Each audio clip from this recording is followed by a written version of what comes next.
美国恶意挑起争端，血债必然要还，多国挺华，是该主持公道了。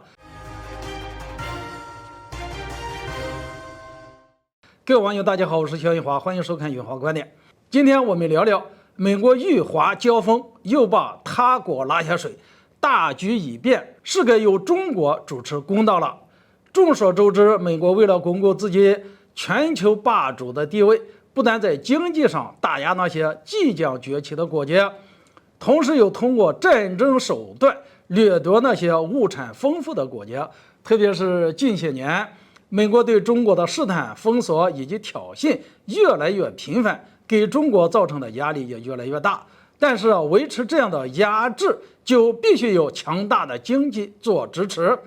美国近些年经济十分的不景气，站在崩溃的边缘，当然拿不出庞大的军费来维持，这不就频频的找上中东国家。此前对阿富汗的战争，就是想通过颠覆他国政权来控制石油，但是最终却灰溜溜的跑回去了。美国没有在阿富汗吸到血，立刻把目光转向了叙利亚。据媒体报道，近日美国又一次强行出动军队，在叙利亚盗运石油资源，再一次将强盗的本性暴露无遗。其实，美国在叙利亚偷抢石油已经是路人皆知的事实，但是以前多少还有一些遮掩，现在已经到了明抢的地步。要知道，1个多星期前，美军就干过同样的事情，给叙利亚的人民造成了极大伤害。看来美国已经是恶行成瘾，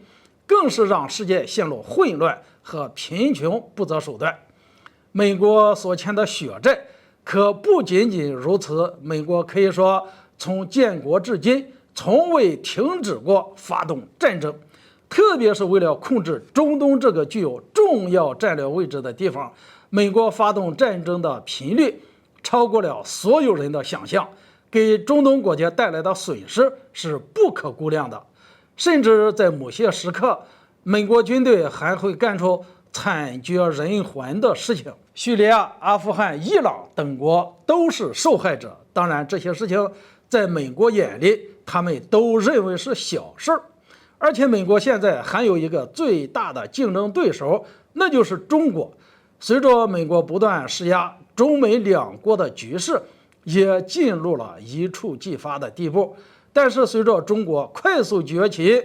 中国公正的作风获得大量国家的认可，这也让中国在国际上获得了巨大的声望和话语权。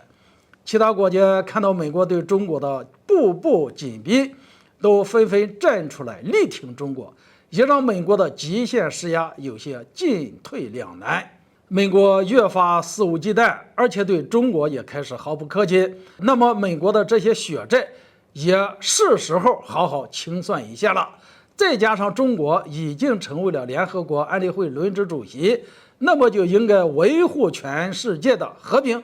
更要把美国的嚣张气焰给打下去。近日，解放军一句备战的宣言响彻全球，中国也不是一个只说不做的国家。解放军各个战区已经开始组织起大规模的实弹演习。当然，中国是爱好和平的国家，也从未对其他国家发动过战争。但是美国如果继续一意孤行下去，那么中国也不会再退让一步。既然美式霸权已经被全世界厌恶，那么中国是时候主持公道了，将美式霸权彻底打入历史的尘埃。